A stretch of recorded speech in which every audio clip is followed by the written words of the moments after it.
그리스도의 인생과 예수님을 믿지 않는 사람의 인생의 차이점은 무엇이라고 생각하시나요? 무엇이 다르다고 생각하십니까? 우리는 무엇인가 다르다고 생각을 하지만 사실 우리가 잘 관찰해 보면 믿지 않는 사람과 믿는 사람의 인생은 그렇게 크게 다르지 않습니다. 태어나서 학교를 다니고 또 학교를 다니고 졸업하면 취업을 하고 또 취업을 하면 결혼을 하고 자녀를 낳아 기릅니다. 그리고 나이가 들어 늙으면 죽게 됩니다. 그래서 사실 그리스도인도 세상 사람들과 똑같은 인생의 문제를 만나게 됩니다. 학교 다닐 때는 성적과 진로에 대한 문제로 고민합니다. 또 학교를 졸업하면 취업을 어떻게 할 것인가에 대해서 고민하게 됩니다. 또 결혼 적령기가 되면 어떤 배우자를 만나서 결혼할지 이 문제를 가지고 고민합니다. 또 결혼해서는 어떻게 하면 화목한 가정을 이루고 또 가정의 경제를 어떻게 책임지고 자녀들을 어떻게 키울지에 대해서 고민하게 됩니다. 우리는 흔히 오해하는 부분이 있는데 예수님을 믿으면 우리의 삶이 다른 사람과 완전히 달라질 것을 기대합니다. 그래서 많은 사람들이 예수님을 믿으면 아무 문제 없는 행복한 삶을 꿈꿉니다. 그런데 사실 하나님은 그런 삶을 우리에게 약속하시지 않으셨어요. 성경 어디에서도 너희들은 아무 문제 없이 행복하게 살 거야 이런 약속을 하시지 않으셨습니다. 그래서 예수 믿는 사람도 다른 사람과 같이 미래에 대한 두려움과 고민들을 가지고 살아갑니다. 그렇다면 도대체 예수님을 믿는 사람과 믿지 않는 사람의 차이는 어디서 날까요? 어디서 나는 것 같습니까? 믿는 사람과 믿지 않는 사람의 결정적인 차이 무엇이라고 생각하시나요? 바로 기도입니다. 믿지 않는 사람은 아무리 큰 문제를 만날지라도 기도하지 않습니다. 하지만 그리스도인은 어떤 일이 있다고 한다면 그 일로 하나님께 기도합니다. 하나님께 의지하는 삶, 하나님께 기도하여 하나님께 자신의 문제를 의뢰하는 사람이야말로 바로 그리스도인의 삶입니다. 예수님은 그 어떤 사람과도 비교할 수 없이 놀라운 역사를 이루셨습니다. 그래서 사도 요한이 요한복음을 마치면서 이렇게 고백했습니다. 21장 25절 예수께서 행하신 일이 이 외에도 많으니 많이 낱낱이 기록된다면 이 세상이라도 이 기록된 책을 두기에 부족한 줄 아노라. 예수님이 하신 일이 너무 많고 대단해서 이 모든 일이 다 기록해도 이 책을 차고 넘치다. 정말 이 세상을 차고도 넘칠 만한 내용이 있다라고 이렇게 고백한 것입니다. 그렇다면 예수님은 어떻게 이토록 놀라운 역사를 이토록 많이 행하실 수 있었을까요? 그 비결은 바로 기도였습니다. 복음서를 보면 예수님은 기도에 가장 많은 힘을 쓰셨습니다. 항상 사역하시기 전에 기도하셨고 사역하신 후에도 기도하셨습니다. 또 새벽에도 기도하셨고 밤을 새면서 잠을 주무시지 않고 기도하시기도 하셨습니다. 또 때로는 기도하시기 위해 강야를 찾아가서 기도하셨고 또 때로는 산에 올라가서 기도하셨습니다. 또 우리가 알듯이 심지어 예수님은 40일간 금식하며 기도하시기도 하셨습니다. 또 십자가를 지시기 전에는 어떻게 기도하셨습니까? 땀이 피가 되도록 기도하셨어요. 예수님께서 가장 힘을 쓰셨던 사역이 있다면 바로 기도 사역이었습니다. 이런 예수님의 기도하시는 모습을 보고 제자들은 예수님의 이런 놀라운 역사의 비결이 바로 기도에 있다라고 생각하게 되었습니다. 기도야말로 예수님의 사역의 비결이구나라고 깨닫게 되었습니다. 그래서 예수님께 질문합니다. 누가복음 11장 1절에서 이렇게 예수님께 요청합니다. 예수께서 한 곳에서 기도하시고 마치심에 제자 중 하나가 여짜오되 주여 요한이 자기 제자들에게 기도를 가르친 것 같이 우리에게도 가르쳐 주옵소서. 예수님께서 기도를 마치자마자 제자들이 찾아가서 우리에게도 이런 기도를 알려주시옵소서, 역사하는 기도, 능력의 기도를 알려주옵소서 라고 간청한 것입니다. 그렇다면 여러분은 기도하는 데 있어서 가장 중요한 것이 무엇이라고 생각하시나요? 기도에 있어서 가장 중요한 것이 무엇이라고 생각하십니까? 기도의 내용인가요? 아니면 기도의 양일까요? 뭐가 더 중요할까요? 보통은 기도의 내용이 중요하다고 생각합니다. 하나님이 동의하실 수 있는 기도, 하나님을 설득할 수 있는 기도, 하나님을 기쁘시게 하는 기도를 드려야 한다라고 생각합니다. 그렇다면 예수님은 이에 대해서 어떻게 우리에게 말씀하고 계실까요? 제자들은 예수님의 놀라운 사역을 보면서 그 비결이 기도에 있다라고 생각했습니다. 제자들의 이런 생각은 맞습니다. 왜냐하면 예수님도 실제로 제자들에게 이런 말씀을 하셨기 때문입니다. 귀신을 내어 쫓으시면서 이 귀신을 내어 쫓기 위해서는 기도가 필요하다라고 말씀하셨어요. 기도에는 이런 유가 나갈 수 없다라고 분명하게 제자들에게 가르치셨습니다. 그래서 예수님은 제자들에게 기도에 대해서 가르쳐 주십니다. 우리가 읽지는 않았지만 우리가 읽지 않는 2절부터 누가복음 11장 2절부터 말씀을 보면 예수님께서 제자들에게 주기도문을 가르쳐 주시는 것을 우리는 알 수 있습니다. 이렇게 본다면 기도에 있어서는 기도의 내용이 중요하죠. 기도의 내용인 주기도문을 가르쳐 줬다는 것은 기도의 내용이 중요한 것 같습니다. 그런데 예수님께서는 이렇게 주기도문을 알려주시고 나서는 기도의 주제를 갑자기 바꾸십니다. 기도의 내용이 중요하다면 사실 주기도문을 말씀하시고 나서 이 주기도문의 이 내용에 대해서 설명해 주셔야 될 것 같습니다. 제 생각에는 그렇습니다. 그리고 왜 이렇게 이런 내용으로 기도해야 되는지 알려주셔야 될 것 같습니다. 그런데 예수님은 주기도문에 대해서 자세히 설명하시지 않습니다. 그리고 갑자기 기도의 주제를 바꾸세요. 한 친구가 밤늦게 먼 지방에서 친구를 찾아옵니다. 먼 여행을 하다 보니까 너무나도 배가 고팠습니다. 하지만 한밤중에 이 친구, 배고픈 친구를 줄 음식이 이 사람에게는 없었습니다. 그래서 이 사람이 어떻게 했을까요? 옆집을 찾아가는 거죠. 옆집을 찾아가서 문을 두드리면서 나에게 떡 3덩이를 달라고 이야기합니다. 여러분은 이런 부탁을 받았을 때, 한밤중에 누가 찾아와서 떡 3덩이를 주십시오라고 부탁할 때 여러분은 어떻게 하시겠습니까? 어떻게 하시겠습니까? 대꾸도 안 할 것입니다. 그런데 예수님께서 뭐라고 말씀하십니까? 이 사람도 밤에 늦게 일어나 떡을 주기 싫으나 이 사람이 계속 간청함으로 결국 그 떡을 내어 주었다라고 말씀하십니다. 우리는 이 이야기에서 이 사람의 무례함을 느낍니다. 어떻게 한밤중에 자는 시간에, 모든 사람이 자는 그 시간에 찾아가서 문을 두들기면서 심지어 음식 조금도 아닙니다. 떡 3덩이나 요구할 수 있을까? 그렇게 생각을 합니다. 우리가 상식적으로 생각한다면 아무리 중요한 손님일지라도 그 사람을 일단 재우고 아침에 음식을 대접하겠죠. 그죠? 그런데 이 사람은 한밤중에 찾아가 계속해서 간청하면서 결국 떡을 얻어냅니다. 떡을 얻어냅니다. 그렇다면 예수님께서 이 비유를 통해서 우리에게 무엇을 말씀하고 싶으셨을까요? 무엇을 말씀하고 싶으셨을까요?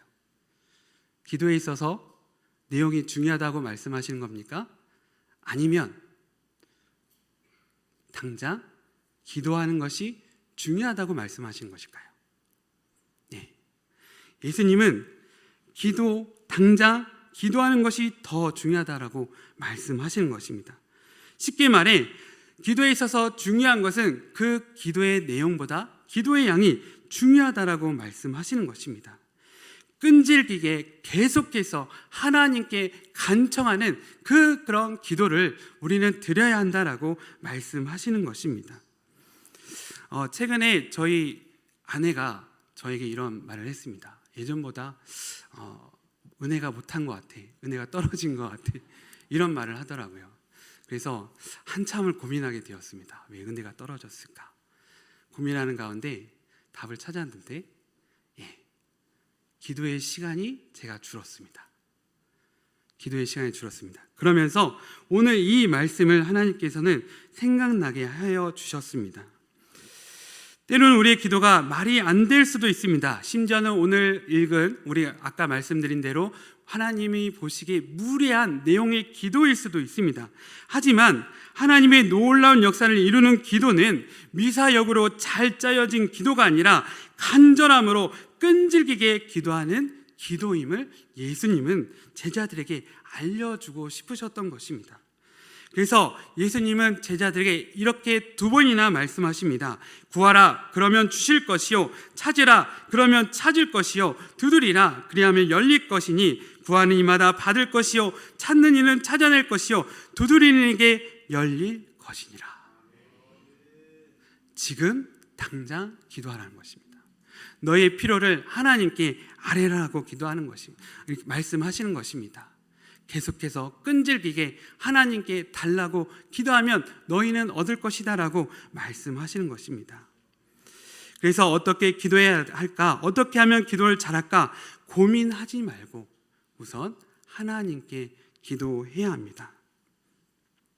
그렇다면 왜 기도의 내용보다 기도의 양이 중요하다라고 예수님은 말씀하실까요? 그 이유는 하나님께서 나의 아버지가 되셨기 때문입니다. 예수님을 믿어서 구원받았다는 것이 무엇입니까? 결국 내가 하나님의 자녀가 된 것입니다. 그것이 구원의 핵심입니다. 그래서 믿음은 하나님께서 나의 아버지심을 믿는 것입니다. 자녀는 엄마 아빠에게 가지고 싶은 것에 대해서 말을 합니다. 요구를 합니다. 왜 그렇습니까? 당연히 엄마 아빠는 그것을 사줄 것을 알기 때문입니다. 자녀들은 아빠 엄마가 나에게 당연히 줄 것이라고 의심하지 않습니다. 그래서 엄마 아빠에게 당연히 달라고 이야기합니다. 그리고 때로는 떼를 쓰기도 하죠. 떼를 쓰기도 합니다. 그런데 그런 떼가 부모에게 먹힙니까? 안 먹힙니까? 계속 떼를 쓰면 먹힙니다. 먹혀요. 저희도 안 해야 들어주면 안 된다고 생각하면서 결국 사줍니다. 결국은 끈질기게 욕을 하면 사주게 됩니다. 왜 그렇게 될까요? 부모에게 있어서는 자녀가 원하는 것을 주는 것이 기쁨이기 때문입니다. 자녀가 원하는 것을 부모가 주었을 때 그것을 받고 기뻐하는 자녀를 보면서 부모는 더 큰 기쁨과 행복을 느끼기 때문입니다. 반대로 부모에게 있어서 가장 속상한 것은 무엇일까요? 자녀가 원하는 것을 해줄 수 없을 때입니다. 능력이 있다면 부모는 자녀에게 무엇이든지 해주고 싶습니다. 하나님은 우리의 아버지이십니다. 그래서 하나님도 우리가 원하는 것을 주시는 것이 하나님께 기쁨이 됩니다. 그래서 하나님께 있어서 가장 슬픈 것은 우리가 하나님께 구하지 않는 것입니다. 전혀 구하지 않을 때 하나님께서는 슬퍼하십니다. 하나님은 무엇이든지 우리에게 주실 수 있는데, 그런 능력이 있는데 자녀인 우리가 그것을 믿지 못함으로 구하지 않으니 얼마나 속상하시겠습니까? 기도에 있어서 중요한 것은 어린아이와 같은 믿음입니다. 어린 자녀일수록 아빠에게 어떻게 말해야 나를 사줄까? 내가 어떻게 아빠를 잘 꼬셔서 저 물건을 얻을 수 있을까? 내가 어떻게 아빠의 마음에 들게 해서 내가 필요한 것을 얻을까? 생각하지 않아요. 그냥 가지고 싶은 것이 있으면 당장 말을 합니다. 아빠, 이거 사줘. 아빠, 이거 나 줘. 이렇게 말을 합니다. 마찬가지로 기도에 있어서 중요한 것은 내 마음 그대로 하나님 아버지께 솔직히 표현하는 것입니다. 그리고 내가 기도하면 하나님 아버지께서 나에게 좋을 것을 주실 줄 믿는 것입니다.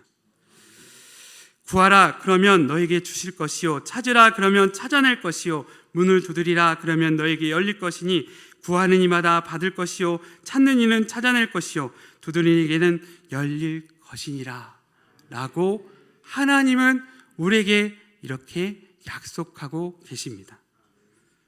그럼에도 왜 우리는 기도가 어렵게 느껴질까요? 왜 우리는 기도를 배워야 한다라고 생각하고 특별한 기도의 방법이 있다라고 생각하는 것일까요? 그 이유는 기도했더니 안 되던데 하는 우리의 경험 때문입니다. 그 경험으로 우리는 하나님께서 나의 기도를 거절하실 수 있고 앞으로도 거절할 것이라고 생각하는 것입니다. 이에 대해 예수님은 말씀하십니다. 어떤 아버지가 생선을 달라 하는데 뱀을 주고 알을 달라 하는데 정갈을 주겠느냐? 악한 아비도 자기 자녀에게 좋은 것을 주는데 하늘 아버지께서는 좋은 것을 주시지 않겠느냐? 우리가 좋은 것을 구한다면 하나님은 반드시 그것을 주실 것입니다.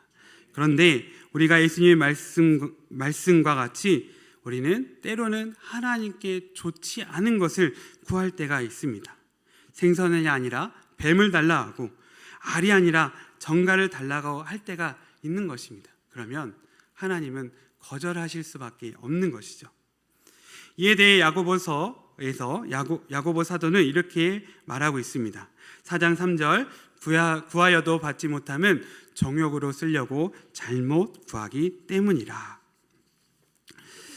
그래서 우리가 기도함으로 우리에게 주어진 결과는 하나님이 우리에게 주신 가장 좋은 것임을 믿고 우리는 받아들여야 됩니다. 그리고 감사할 수 있어야 합니다. 최근 마가복음을 묵상하면서 은혜를 받은 말씀이 있었는데요. 그것은 예수님께서 가룟 유다의 배신을 아시고서 그리고 이에 대해 제자들에게 말씀하신 후에 그 자리에서 떡을 떼어 제자들에게 나눠주십니다. 이에 대해서 우리말 성경은 이렇게 말씀하고 계십니다. 예수께서 떡을 가지사 축복하시고 이렇게 표현하고 있습니다. 그런데 그 밑에 영어 성경 말씀을 보니까 이렇게 되어 있더라고요. Jesus took bread and when he had given thanks. 제 영어는 조금 부끄럽네요. 발음이 부끄럽네요. 뭐라고 말씀하고 있습니까? 예수님께서 감사를 드렸다라고 말하고 있습니다. 예수님 개인적으로 가장 힘들고 슬픈 일을 당하셨습니다. 사랑하던 제자, 믿었던 제자가 은 30냥을 받고 자신을 판 것을 예수님은 아셨습니다. 그럼에도 불구하고 예수님은 하나님께 감사드립니다. 한 번이 아니라 2번이나 더 감사드립니다. 23절에 또 이렇게 말씀하고 계시더라고요. 또 잔을 가지사 감사 기도하시고. 예수님은 어떻게 이렇게 나쁜 결과가 있음에도 불구하고 하나님께 감사하실 수 있었을까요? 기도하심으로, 기도하면 하나님께서 가장 좋은 것을 주실 줄 아셨기 때문입니다. 그러므로 우리 또한 우리가 기도하면 하나님께서 가장 좋은 것을 주실 줄 믿고 우리는 기도해야 됩니다. 우리가 기도에 있어서 실망하는 경우는 하나님이 늦게 주시는데 그것을 우리가 거절로 생각할 때가 있습니다. 저희 아들이 더 어렸을 때 생일에 푸바오라는 인형을 사달라고 조른 적이 있습니다. 얼마나 갖고 싶은지 거의 한 주간 매일매일 계속해서 사달라고 얘기를 하는 것입니다. 심지어는 생일이 몇 달 앞에 있음에도 불구하고 생일 선물을 미리 사달라고, 푸바오 인형을 미리 사달라고 이렇게 조르는 것입니다.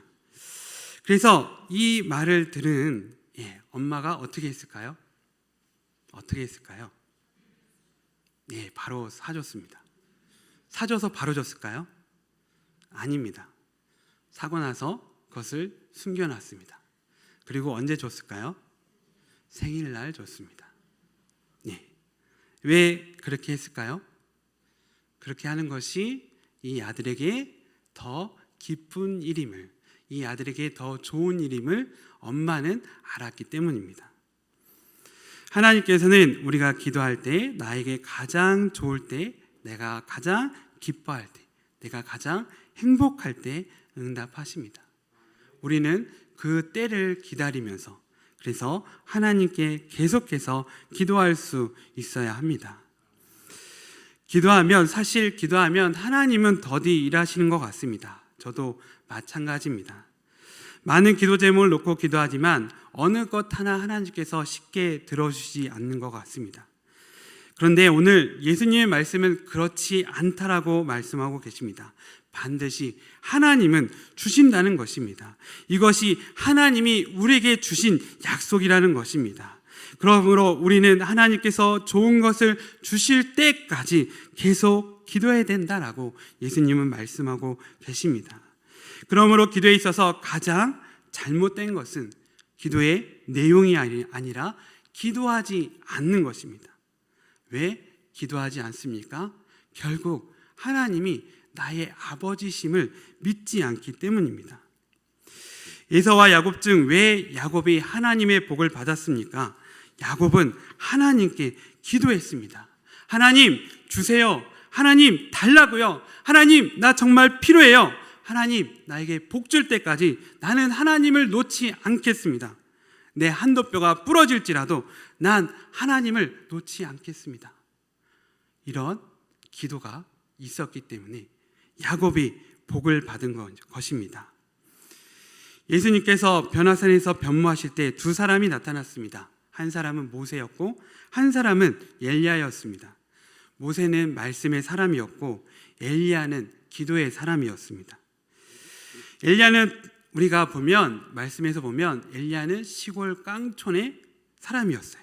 그리고 배운 것 하나 없는 아주 가난한 사람임을 알 수가 있습니다. 그럼에도 불구하고 그가 죽음을 보지 않고 하늘로 들림받을 정도로 선지자 중에 선지자가 될 수 있었던 이유는 엘리야말로 그 어떤 사람보다도 가장 기도를 많이 끈질기게 했던 사람이기 때문입니다. 야고보서 5장 17절에서 18절 엘리야는 우리와 성정이 같은 사람이로되 그가 비가 오지 않기를 간절히 기도한즉 3년 6개월 동안 땅에 비가 오지 아니하고 다시 기도하니 하늘이 비를 주고 땅이 열매를 맺었느니라. 그가 비가 오게 하기 위해서 몇 번이나 기도했습니까? 몇 번이나 기도했는지 아시나요? 7번이나 기도했습니다. 특별히 성경은 그의 기도의 자세에 대해서 언급하고 있습니다. 열왕기상 18장 42절 땅에 꿇어 엎드려 그의 얼굴을 무릎 사이에 넣고. 여러분 한번 해보셨나요? 이렇게 무릎을 꿇고 엎드려서 이 고개를 무릎 사이에 넣어 보셨나요? 잘 안 됩니다. 잘 안 돼요. 근데 엘리야는 그렇게 기도했다는 거예요. 왜 그렇게 기도했습니까? 너무나도 간절했기 때문이죠. 간절함으로 하나님께 그런 자세로, 그런 힘든 자세로 7번이나 계속 기도했던 것입니다. 엘리야는 특별한 사람이 아니었습니다. 성경은 우리와 똑같은 사람이다라고 말하고 있습니다. 그럼에도 불구하고 그가 특별한 사람이 될 수 있었던 이유는 그는 기도의 사람이었기 때문입니다. 예수님은 후에 또 제자들에게 기도에 대해 강조하십니다. 누가복음 18장 1절에서 5절 예수께서 그들에게 항상 기도하고 낙심하지 말아야 할 것을 비유로 말씀하여 이르시되 어떤 도시에 하나님을 두려워하지 않고 사람을 무시하는 한 재판장이 있는데 그 도시에 한 과부가 있어 자주 그에게 가서 내 원수에 대한 나의 원한을 풀어주소서 하되 그가 얼마 동안 듣지 아니하다가 후에 속으로 생각하되 내가 하나님을 두려워하지 않고 사람을 무시하나 이 과부가 나를 번거롭게 하니 내가 그 원한을 풀어주리라. 그렇지 않으면 늘 와서 나를 괴롭게 하리라 하였느니라.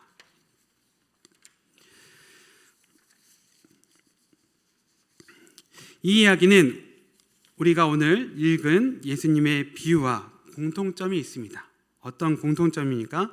도저히 응답할 수 없는 부탁이지만 너무나도 간절히 끈질기게 간청함으로 결국 이루어질 수밖에 없었다라고 말하고 있습니다. 왜 예수님은 똑같은 말씀을 제자들에게 또 당부하시는 것일까요? 제자들이 기도하지 않았기 때문입니다. 왜 제자들은 예수님의 바람대로 기도하지 않았을까요? 믿음이 없었기 때문입니다. 7절에서 8절 하물며 하나님께서 그 밤낮 부르짖는 택하신 자들의 원한을 풀어주지 아니하시겠느냐? 그들에게 오래 참으시겠느냐? 내가 너에게 이르노니 속히 그 원한을 풀어주시리라. 그러나 인자가 올 때 세상에서 믿음을 보겠느냐 하시니라. 어떻게 믿음을 증명할 수 있다는 것입니까? 기도함을 통해서. 기도하는 자가 믿음 있는 자라는 것입니다. 그런데 그런 믿음을 가지고 기도하는 자가 없다라고 예수님은 한탄하고 계시는 것입니다. 자녀들이 어렸을 때 가부가 되신 권사님이 계셨습니다. 그런데 이분이 정말 힘들고 어렵게 자녀들을 키우셨습니다. 그런데 이 자녀들이 훌륭하게 자라났는데 그것을 알 수 있었던 것이 이 아들이 매일 아침 8시만 되면 이 권사님에게 전화를 하는 것이에요. 어느 곳에 있든지 항상 매일 이 권사님께 전화하는 거예요. 그러면 이 권사님이 전화를 받을 때 주변에 사람이 있죠. 받으실 때 이렇게 부끄러워서 쑥스러워서 한쪽으로 숨으셔서 그래 알았어 이렇게 받으셨을까요? 어떻게 받으셨을 것 같아요? 큰 소리로 자랑스럽게 아들 나 잘 있어 이렇게 받으셨습니다. 그러면 실제로 주변의 사람들이 너무나도 부러워하는 거예요. 너무나도 부러워하는 것입니다. 그것을 보면서 자녀가 부모에게 해드릴 수 있는 가장 큰 효도가 이거구나라는 것을 깨닫게 되었습니다. 부모를 영광되게 하는 것은 특별한 선물을 드리는 것보다 이렇게 매일 부모님께 전화하고 자주 찾아뵙는 것이 오히려 부모에게 가장 큰 영광이구나라는 생각이 들었습니다. 그 권사님은 너무나도 당당하셨습니다. 사람들 앞에 당당하셨습니다. 가진 것이 없어도 당당하실 수 있었습니다. 왜? 자녀가 매일 이렇게 관심을 가지고 전화해 주었기 때문입니다. 왜 우리에게 이토록 기도를 자주 하라고, 꼭 기도하라고, 계속 기도하라고 말씀하실까요? 우리의 아버지로서 우리의 목소리를 듣고 싶기 때문입니다. 그래서 하나님은 우리에게 약속하고 계십니다. 기도에 대한 상급을 우리에게 약속하고 계십니다. 여러분, 기도하십시오. 지금보다 더 많이 기도하십시오. 기도하면 하나님께서 일하십니다. 기도하면 하나님께서 반드시 주십니다. 기도하면 문제가 해결됩니다. 기도하면 막혔던 것이 열립니다. 기도하면 성령님이 우리 가운데 임재하십니다.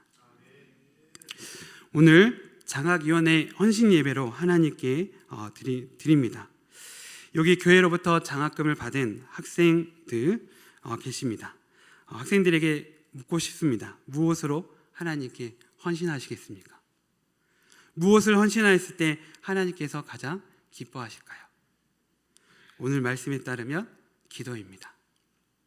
기도에 헌신하십시오. 부디 엘리야 같은 기도의 사람이 되어서 하나님의 큰 일을 이루는 일꾼 되기를 축원합니다. 기도로 하늘의 장학금을 받는 하나님의 자녀 되시길 축복합니다. 기도하겠습니다.